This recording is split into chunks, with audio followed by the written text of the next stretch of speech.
Hi, my name is Ben Halfon, and I am the co-author of Our Happy Divorce: How Ending Our Marriage Brought Us Closer Together. Thanks for joining us on the stream. It's been a couple weeks, but as always, I'm joined by Kate Anthony and Susan Guthrie of, let's see, where are they? We're just going right into it. We're here.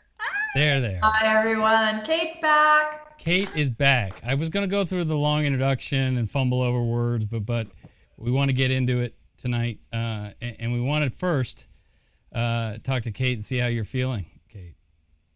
I'm a lot better. Thank you. For those who didn't know, I got COVID, and I was really fucking sick. It's no joke. This illness is no joke, and it's not like a cold. It's not like a flu. It's unlike anything that you've ever had. And, the worst of it is that you have to be alone. So, making your tea and doing like steaming yourself over the stove with a high fever and when you can't really stand, but like you also can't really breathe. It's really scary. And also I think the most terrifying part of COVID is the uncertainty. Is sort of going to bed alone every night and thinking like, I actually might not wake up, or this might be the night that it turns. This might be the night that my oxygen levels drop. So it's really scary. It's really terrifying. So, I'm on a bit of a crusade to sort of educate people about the fact that this is very real. This is not a hoax. And it's very dangerous and it's very scary. And I contracted it from one of my best friends who I was potting with, right? So this whole idea of like, oh, we're potting together. It's like, well, if you're potting with anybody, you're, any risk that they take is now your risk. And, I spent like 2 minutes in a car with one of my best friends, and that's all it took for me to get super sick. And she had gotten it, her whole family, 4 kids, and her husband all got it. Because she had her hairdresser come over and cut everyone's hair outside, but he was infected, and so her whole family got it. So it's like it's like you literally like breathe in the same like area as someone who has it, and you have it. So don't. So don't breathe in the same area of anyone else. So. But I'm doing much better. The cough is lingering, as you'll hear probably throughout the live stream. Did you, how long were you sick for? I was probably, you guys probably know better than I do. I think I was fully down for the count for like 2.5 weeks. Yeah. And like on the couch, fever for I had a fever probably for 10 days at least. And then, it's only been in the last week that I've been anywhere near back to normal. And I got sick over a month ago, and I'm not even close to normal. I can't work out. I just started walking around the neighborhood and like walking the dogs. Wow. And even then I'm super winded. I get super tired. Just like grocery shopping and cooking and parenting and working. And by the end of the day, I'm like a zombie. Tapped out. Well, we're glad you're better. We could only give you 2 weeks off. But, yeah, right. I had to come back to work, or I was going to get. You eventually had to come back to work. But, as far as our stream tonight, as you guys know, I've been searching high and low. And so I'm super excited about tonight's guest because he is of the male species. And here to talk about divorce and join me so I'm not the only one with a penis on the stream. And so Daniel Herold is a co-creator of Divorce Over 40, a blog created specifically to address the needs and challenges of divorcees in their 40s and 50s.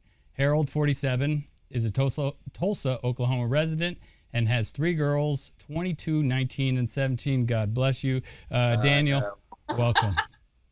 Hey, I'm glad to be on here. I've been following you guys since we connected it's been about 2 months ago, and love what you're doing. And I'm happy to participate and be another penis on the show.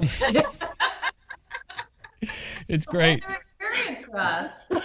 No moves up to now. I can talk with the best of them, so let's go. Well, it'll be nice to not be the only one it felt like they're getting beaten down. But no, not from you. No. Well, We just need Where more is men Nikki, to by the way? to Yeah, talk where is- about divorce and to come. And so, Daniel, you and I first spoke, and before we get into what you're doing now, just briefly, tell us about your experience and your divorce, and what happened and where it is today. And how do you Well, deal with 3 daughters? I mean, I guess that could be a whole nother stream, but Yeah, that could be a whole other probably hour or so. But I am out of my divorce 2 years in January, and so I was married literally the summer after I graduated from college, and we were married for 22 years. We were together for 4 years all throughout college. So pretty much from the age of like 19 up to 45. I was with my ex-wife, and very similar to your story, Ben, we had a very amicable divorce. As you guys know, no divorce is easy. So we went through all the emotional pieces of it and the pain, but I think we handled it very well and just went in with the mindset that we were going to do it the right way that would, make it as easy as possible for us as well as our kids. And so I actually have a really good relationship with my ex. We talk probably at least through text every day and dealing with kid stuff or otherwise. So it's been a really good relationship. was it always? What did you do in the beginning? I know Nikki and I sort of talk a lot about the beginnings of the divorce process, where I guess Susan and Kate could talk about that turning point where it can go one or two ways. And when you look back on it, what are some of the things that you and your ex did that set you up for success? Well, I think my mindset was that, and I said this to Susan on her podcast a couple of weeks ago. She chose the path of staying at home with kids for the entire marriage and bypassed her career. And I just saw that as a partnership, that she partnered with me to enable me to be successful and at her expense. And if she were in a similar career path as I was, she'd probably be making the same amount of money that I was. And so I felt like from a financial standpoint, it needed to be very equitable. And I don't want to say I wanted to make sure that I took care of her, because I don't want to demean her in that way, but I just felt like I needed to be equitable and fair to her. And so, we sat down when we knew that pretty much that we were heading down the path of filing. She was scared. She was scared because she had heard whispers of her friends telling her, you better lawyer up, you better, get to the best lawyer in town first. And she expressed those to me, and I said, hey, look, why don't I come over and let's sit down, let's build a budget, let's talk about all of our assets. We did it over an hour and a half and figured everything out, and hired one attorney to draw it up and got it done. And so, I'm not here to say that it hasn't been all rosy throughout the process. We definitely have had our stress, and whether it's co-parenting issues or even some financial, but that really set the tone throughout the entire divorce process. Our divorce, we filed in October, it finalized in January, so it was a 90-day process, which is, wow. In Oklahoma law, you have to have a 90-day period, cooling off period as they call it. And so we would have probably finalized a lot earlier, but we had to wait. But it was a very seamless and smooth process. So the professionals, Susan, Kate, I saw you blowing kisses.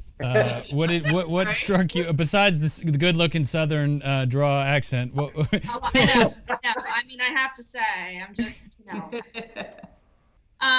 there's that. But Dan, you're like a unicorn, truly. In my world, where to have a man actually understand that this was a partnership, that your wife had invested in a partnership, and legally and financially after divorce, there's so little return on the investment that a stay-at-home mom makes, and it really does take a man who understands what that investment was. And the fact that you just had that clarity of what that looked like equitably, like fucking hallelujah. Can you go on like a tour? He is right now. He is right now, and he's going to come on my podcast and talk about this too, because this is, I think it's like one of the most important issues that stay-at-home moms face when they get out. And I did too, and I did not stay home that long, and it was a big deal. It's a huge hit. So just fucking amen. Thank you. Well, thank you. Yeah. I was, I swam upstream. I mean, I had family members, I had friends that were like, "You're crazy." I Right. remember, and I don't want to, my brother probably wouldn't get on here, but he read my divorce decree when it was made public, and he messaged me and said, "What are you doing?" And I said, "I'm doing what I think is right." So Absolutely. It is absolutely the right thing. And I think that's, I want to get Susan's take, but that's, I think in order to get to the amicable spot or the place where you are, Nikki and I, is you have to take control of your life and your decisions, right? And not listen to lawyers and friends, and because they're, what's best for them is completely different for what's best for you and your wife and your kids. Susan? Yeah, well, so one of the things I found Daniel on Instagram, I just want to mention this post because it kind of goes to the core of what we're talking about here. I'm scrolling through my Instagram feed and I see a picture of, a black and white photo of a good looking guy in a car, and I start reading the post and it is this wonderful post. Pilot. Pardon? It was a Honda Pilot when you said a call.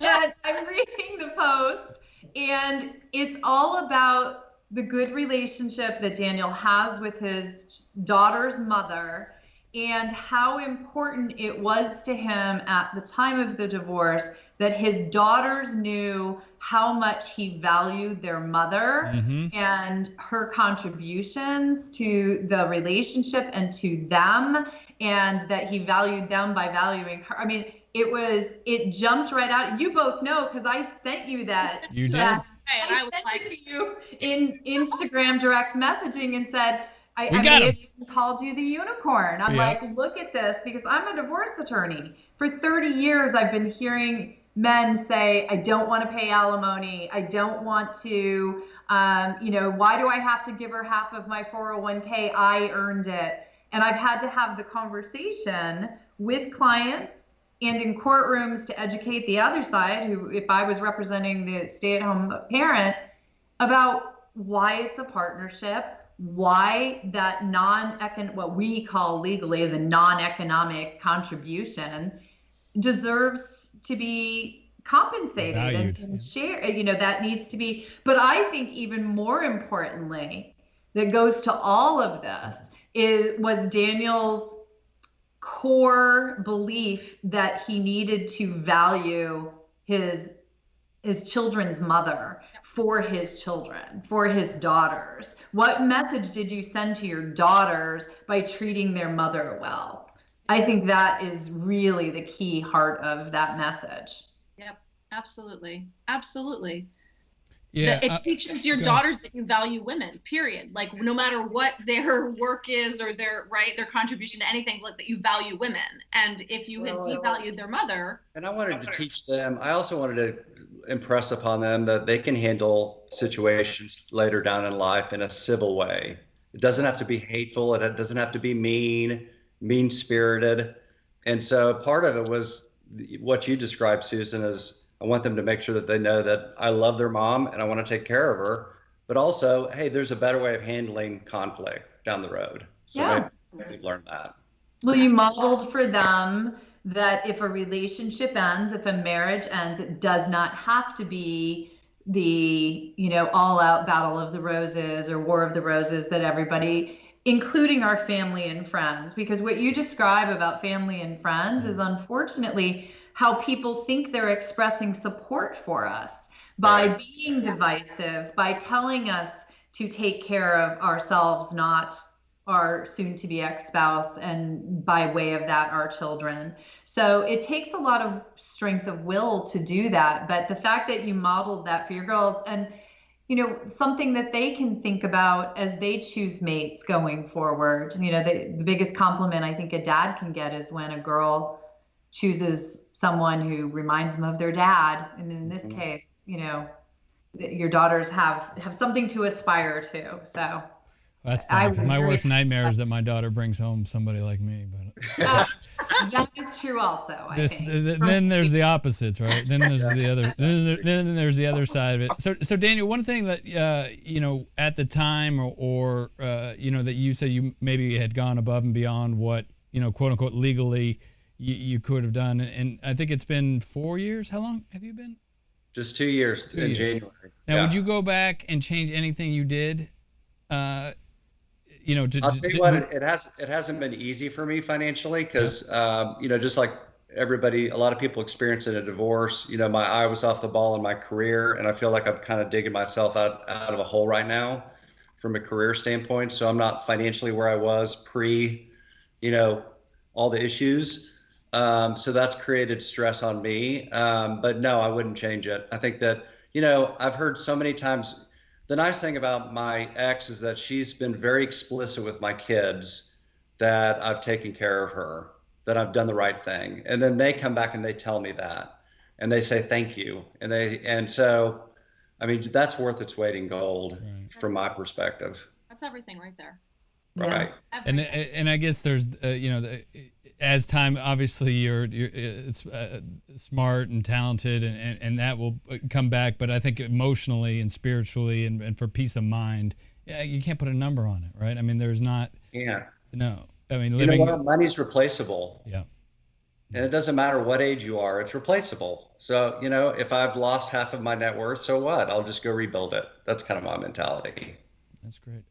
So now you've started this great group. It sort of explain how it started, what it's evolved into, and you know, just the version of divorcing over 40.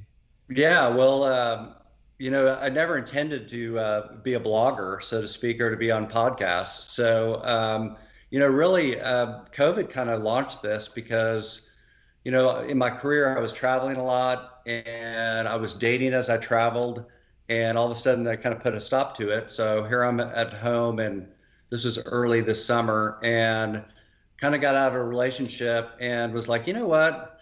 I was kind of just defeated, and you guys have probably all been defeated from dating, especially online dating, right? That's probably several podcasts in themselves. Yeah, right. And I kind of was reflective and said, you know what? I really don't have a lot of really good friends, and we can talk a lot about that, about just how you lose your friends through a divorce, and you know, the married couples don't necessarily want to hang out with a single guy, and the wives don't want their husbands hanging out with a single guy at happy hours. And so I realized I need to go out and I need to cultivate friendships with divorced people, like-minded people. And there was a guy at work that just got out of his divorce. We started hanging out at the beginning of the summer, and we started having cookouts. And every Thursday, we would have, you know, a small group, because COVID was kind of at, you know, ramping up at the time, but we'd have 5, 10, 15 people of just people that we knew that were divorced. They started inviting people, and I created this like really tight knit friend group. All of us were in our 40s and early 50s. We were all divorced. We were all single. So we didn't have a boyfriend, girlfriend, going through the same shit together. And we kind of felt like we were like the friends of the 40s. And we thought it'd be funny to start an Instagram account just to kind of make fun of us and the stuff that we were doing, because we were just very social. We were doing things a lot together. And the first couple of posts that we decided to post we said, well, let's all talk about our divorces. And they were just like raw, serious, transparent, a lot of them were heart-wrenching descriptions of what we went through. And the response was incredible, just from our friends and family about, you know, we had so many people that they were like, oh my gosh, I went through that. And, you know, I thought that I was on an island, and now, you know, you validated how I felt. And oh my gosh, it's incredible to hear a man's perspective on divorce. So we heard that from myself and my friend. And so it changed our whole mindset to say, oh my gosh, we've got something here that we could actually help people with.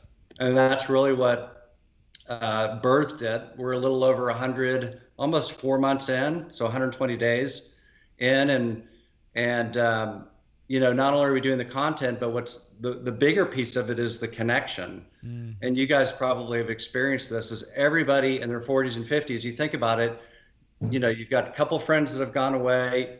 You're having to start over in a lot of different areas, including socially. Yeah. And so how do you go find friends? Well, you can go to church, maybe you get into some group there. There might be some hobbies that you're involved in, but a lot of times you just don't have a core group of friends that are single or divorced. And so, I'm not one that's going to go up, sit at a bar and just start talking to people.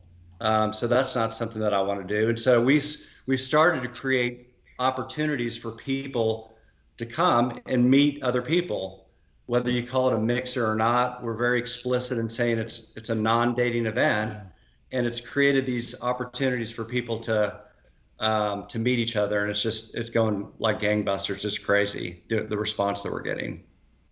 Yeah, well, I mean, one thing that when you and I chatted on the phone, which we had a great, I think I like to talk a lot, so I think it was an hour and a half conversation. But one thing that I didn't, now I don't know if I would have qualified for your group, because I was, I think, in my mid 30s. However, the sense of loss, that I didn't really ever get in touch with or connect with while I was going through it, until our conversation about, the friends. And, even though Nikki and I started getting along pretty early, friends were uncomfortable around it, right? Like they didn't want me to know they were going out to dinner with Nikki, and who was going to keep who. And I never really connected with that. So, that's one thing that your group and our conversation really, helped me get in touch with. Yeah, it's amazing. We're very conscious with all the COVID issues, and we're making sure that we go to venues that are outside, but there's people that are choosing to take risks to go to these events, themselves versus, and lots of people are waiting until COVID passes. So I'll just caveat that, but I'm amazed at how many people are participating. Well, they'll come to an event and they know nobody. Now imagine that as a 45-year-old going to whether it's a happy hour or somebody's home, and absolutely no one. And it happens time and time again. And all it does is it just validates to us that people are yearning for connection so much that they're just willing to take that leap of faith and that risk to build connection. And it's been so great, because we're starting to see these little pockets of friendships forming. People are coming, they're meeting like-minded people, and now they're going off and doing their own stuff. And so it really is kind of a neat thing to see it happen. That's great. So Kate? True. Well, I was just gonna say, I know that when I got divorced, my son was so young. I was like, my son was 3.5, so he was still in preschool, right? And everyone's still fucking married in preschool, And right. I got to. I remember going to, when he started kindergarten, a new school, and I was looking forward to meeting people, and I got there and I was like, oh my God, everyone's married. Everyone's married. Of course they are, because we're in kindergarten. And, cut to second, third grade and things start falling apart. But, it was a very weird, lonely time. And then the weekends are the worst, because everyone's doing family things. And, if you have your kid, it's just it was just me and my kid, and we're not invited to other people's family things. Of course we're not, right? That makes perfect sense. But, but then, the weekends that that I didn't have my son, that I was just alone all the time.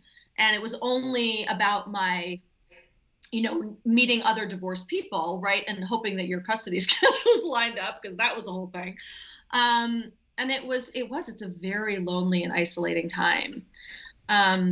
And I think, and a lot of people don't want the single girl, same thing, Daniel, hanging out with their husband, or we're very threatening, when we, and, look, a lot of us, when we get divorced, we, do a lot of, we're a little bit more fabulous. I remember after I got divorced, my husband, my ex was like, you look really hot these days. I was like, no. Not having that conversation. Not. You had this for 10 years. You didn't want it then. You ain't getting it now. But think, we do, right? We get out and we're like, oh shit, I better beef myself up a little bit, right? And so You go into crazy stage too, right? Socially. I mean, you just get out there. You have fun. Hell yeah. Oh yeah. Bella Gandhi was joined gonna us, who is the Bella- guru of dating. She was on the stream and talked about the dating, and there is the dating part of it. But what I love about what you're doing is it's not necessarily look. If I'm honest, the first time I saw it, I was like, oh yeah, they're a bunch of good-looking people getting together and seeing what happens and throwing it against the wall. But it's not about that, right? It's about a connection. It's about shared experiences. It's about so much more than dating. I've actually done a video explicitly saying, guys, if you're coming with the intention of trying to get a number or to hit on women, don't come. We want this to be a very safe place for women, particularly. Thank you. And the women come with the intention of meeting other women and men to create friendships. The men come, I think, to probably see what's out there, but also to make friendships too. There's people. Let me back up. There's a lot of men that are coming with the right intentions, right. But you just take the pressure off. You're going to this event, and sure, everybody's looking nice, but you just take all that pressure off of having to mingle and to flirt, and you're just out there trying to get to know each other, and everybody's letting their guards down, and that's cultivating the friendships that we're seeing. I think that's also really particularly great for men, right? Because I think that men, especially men in their 40s, maybe, I don't know, have a more difficult time cultivating friendships, or they realize that they haven't over the past 20 years. And I think that men get to a certain age and they're like, wait, who are my people? And I think that creating that space for them, whether that's their intention or not, that's sort of sell them what they want, give them what they need, right? You're giving them the ability to connect and have intimacy in a way that I think is really important and lacking for a lot of men. Yeah. And I think it's another thing Daniel and I talked about, you go to college, you go to high school, it's easy to meet people, right? You go to college, it's easy to meet people. You go to when you're married, like you were talking about, Kate, your kids go to school and you start meeting people that way, right? And then when Nikki and I were married, she would take care of setting up, a lot of the social things with friends because it was just not my wheelhouse or something that I really cared about. But and then all of a sudden that shuts off and I'm sitting there going, okay, now what?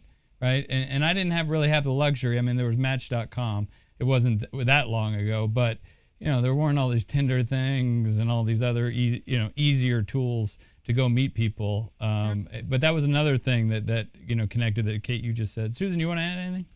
Well, I was just thinking actually what you were just saying, and Match made me think of it, and talking to Bella Gandhi. And Daniel, I owe you an email because I'm going to introduce you to Bella. Oh, yeah. She's America's favorite dating expert that I said I would introduce you to, not for Daniel, because they want a dating expert for the blog.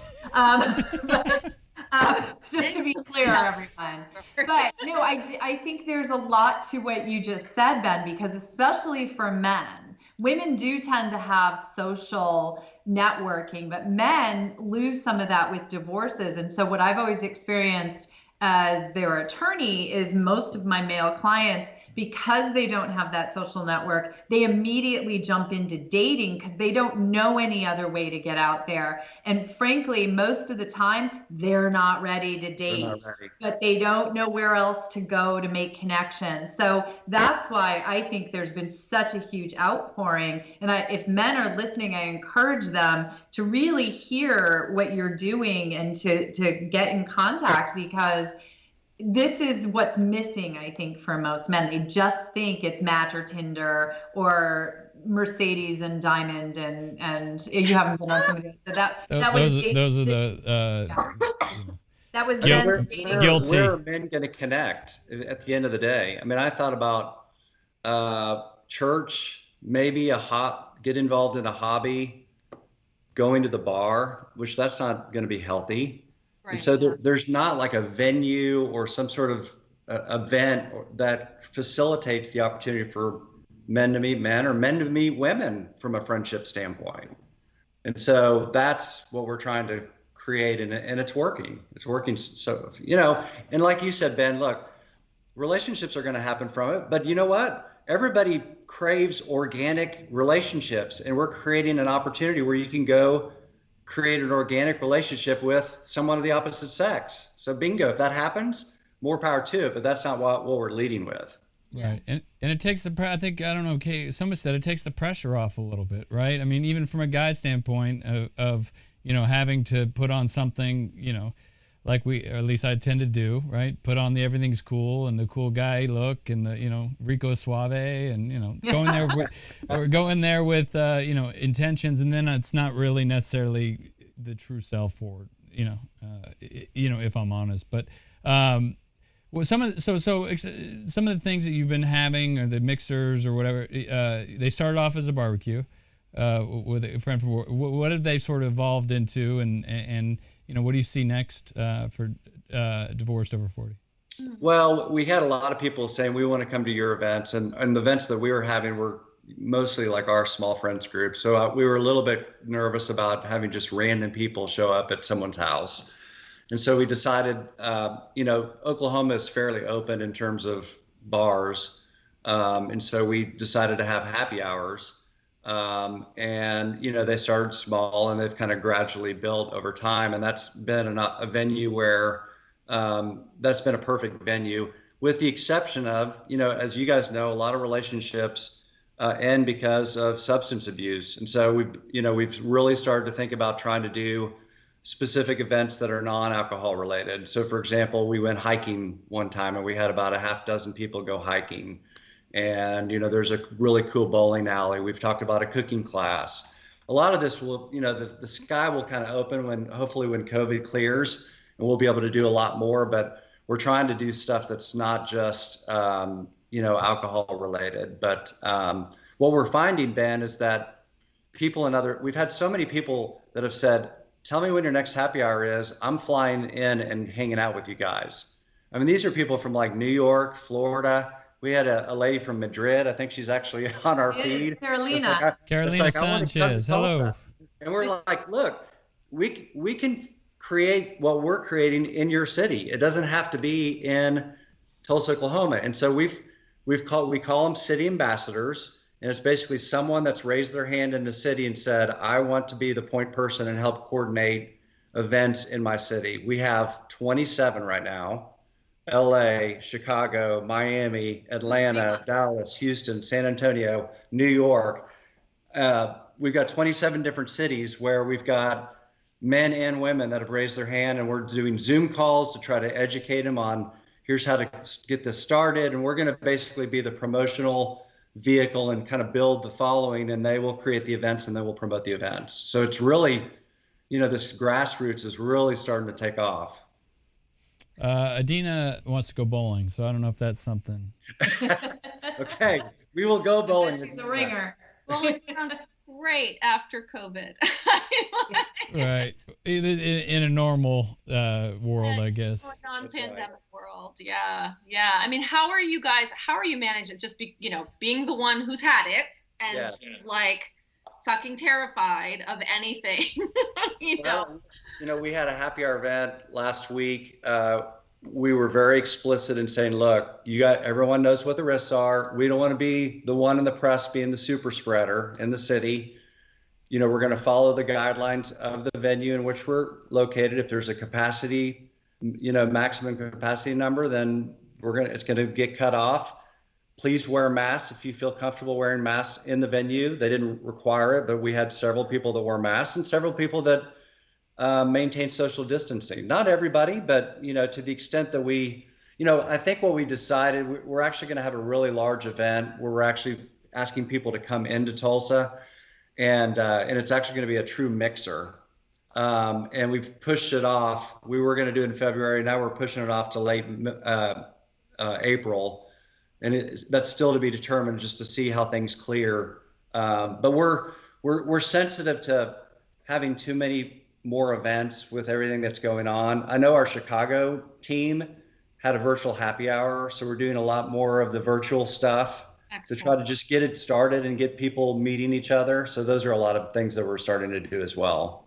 Yeah, I know everyone has such Zoom fatigue, and it's like, oh, I don't want to know. go to a fucking happy hour. I have to do it on like on a on Zoom. But at the same time, I think it's safer. I mean, it I just, agree. Yeah, it it's tough. scares me to hear people flying like, in airplanes from other places. Like it's just terrifying. The whole thing, it terrifies me. But I mean, I love it. I love what you're doing. I think it's so important. And I think it's, it's one of those balancing acts that we're having to I do think right. and Kate, I think a lot of people have tempered their attendance because of COVID. So I'm excited when things really start to clear and the vaccination is dispersed, because I just think it's just going to blow up because people will start participating. Oh my God. Especially after COVID, like once people are vaccinated and we're like so hungry for human connection, Yes. it's going to be huge. I know the dating apps are going to go crazy. Right. And the divorce rate, having gone up by however much now at this point, 34%. 34%, that was like a few months ago, right? So like there's gonna be a lot of people. Bella, you're going to be busy. Yeah. We're taping a show about this just, I think, the day after tomorrow. So About dating?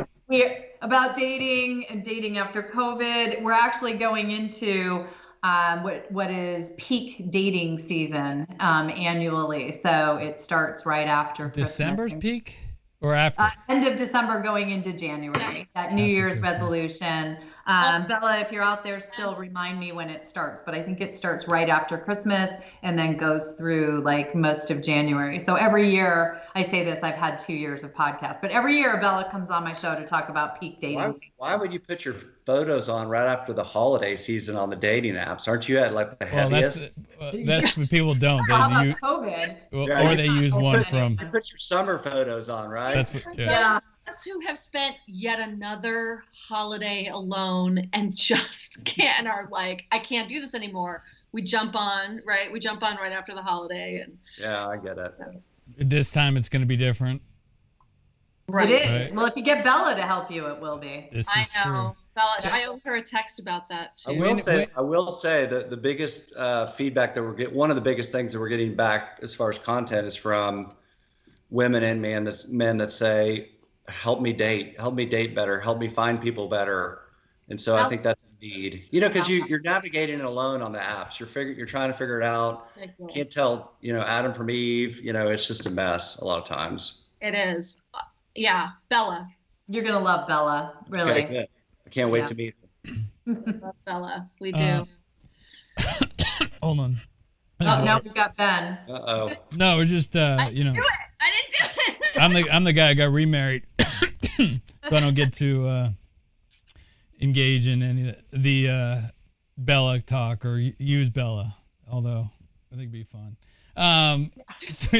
No, I mean, honey, if you're listening, not that kind of fun. Nadia is not watching. No, it's really not that fun being single again. So Daniel, if you have advice, if you go back to your divorce and when you talk about what you did, if there are guys out there listening and they're going through the process, do you have any advice you can give them on what you did and how you handled the situation and then because of how you handled the situation, what kind of results you got?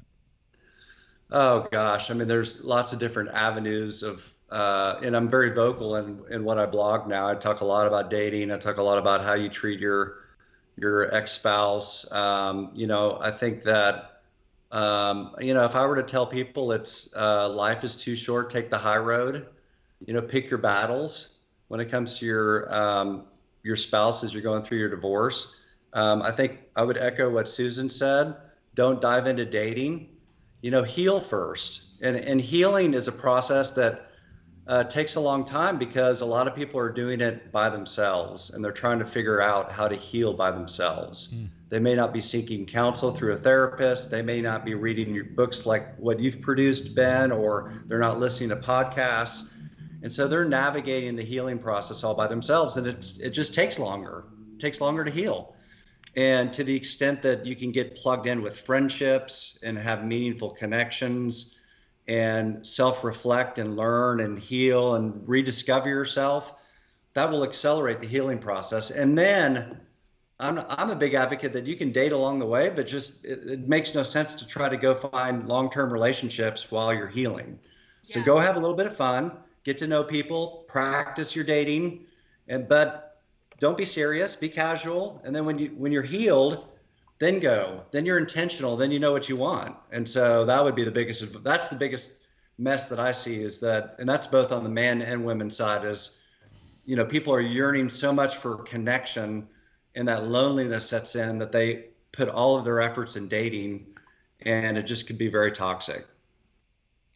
And one of the things that, when we talked a couple months back, Daniel, was that you talked about the fact that you were really upfront about when you were dating, and you had, women that you dated in different cities, but you were really upfront about it. I think I may have even seen you on one of the apps where you said it. You said it in your profile, Why are you right? calling him out?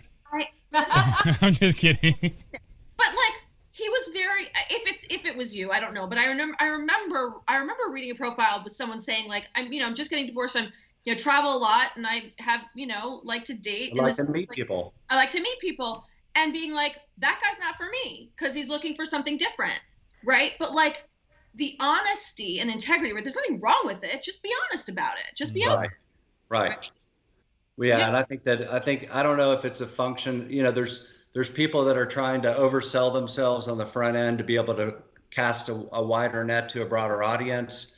That ends up backfiring. And then there's people that can't handle the communication after a bad date to be able to say, you know what, you're a nice person, but this is not a fit. So they ghost them. And so, yeah, there's so much, it's all about communication at the end of the day, whether it's a man or a woman.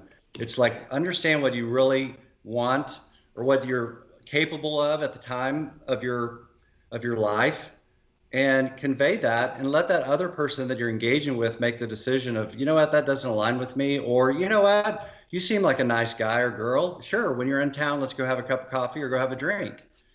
But being upfront, then you don't set false expectations, and I think a lot of men and women to some degree do that in dating. Yeah, absolutely, agree. So hot. It feels so hot in here.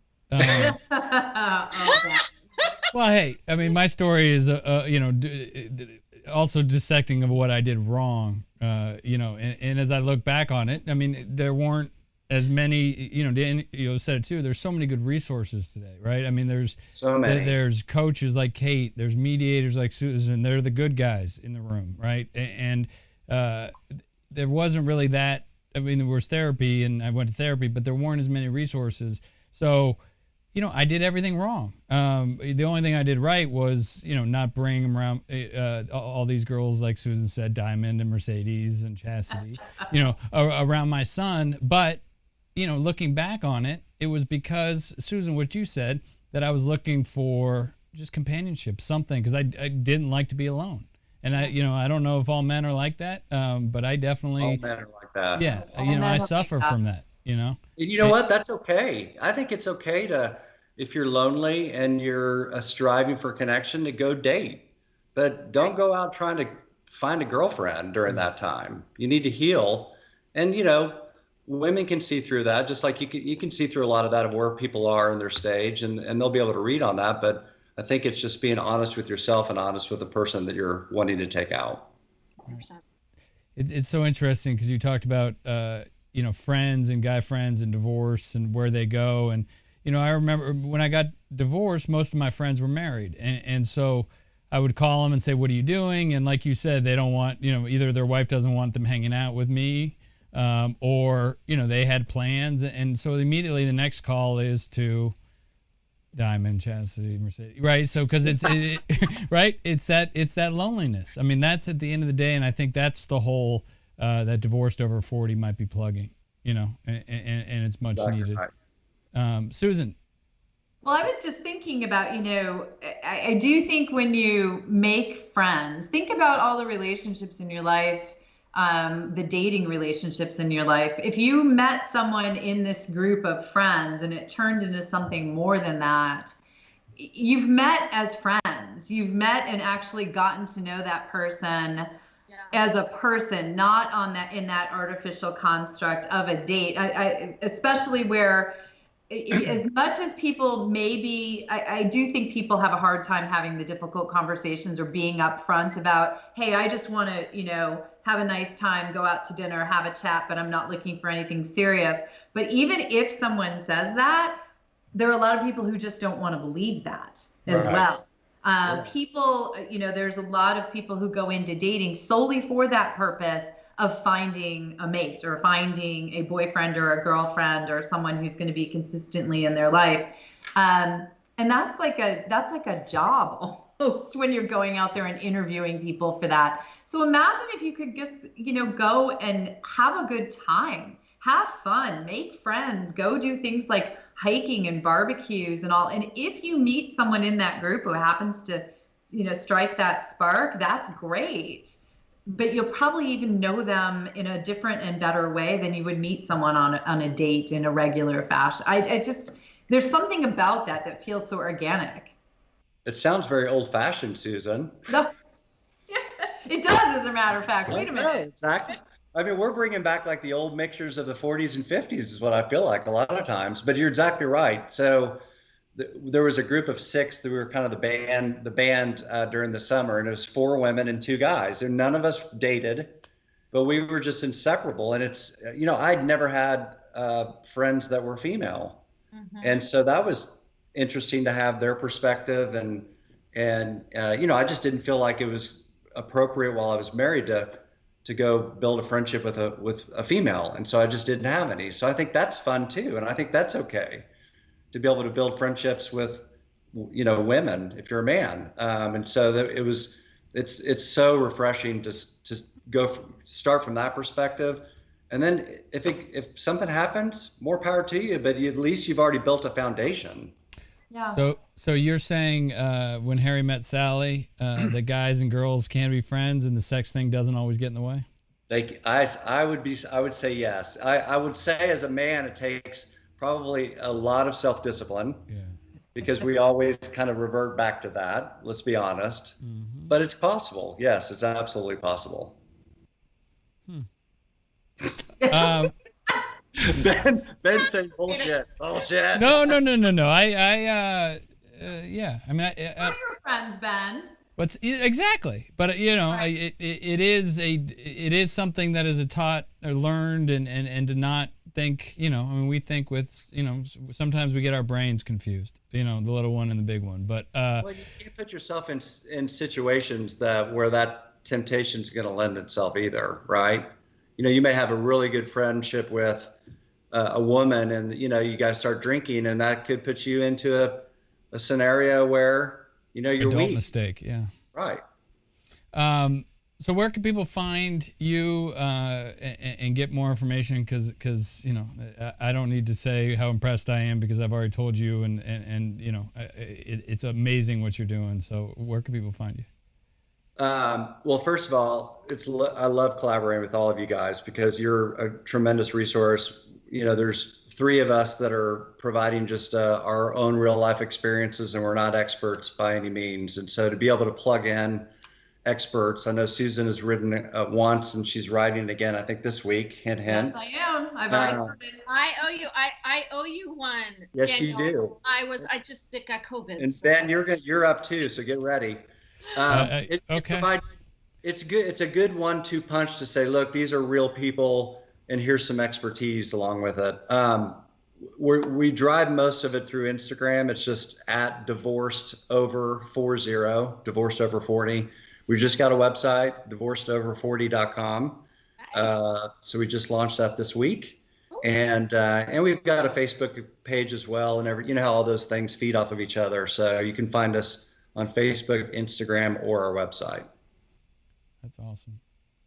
Susan K., you have any other questions before? Well, no, but I do want to point out, Daniel did a podcast episode with me. It's going to come out, I think, next Monday. So be sure to tune in for that, because we do a little bit deeper dive into some of this. So a few more stories. And that is the Divorce and Beyond podcast. And I will say that in the beginning, because I just wanted to go right into COVID talk and right into the excitement of having another man on here. And then, of course, Kate's is the Divorce Survival Guide podcast.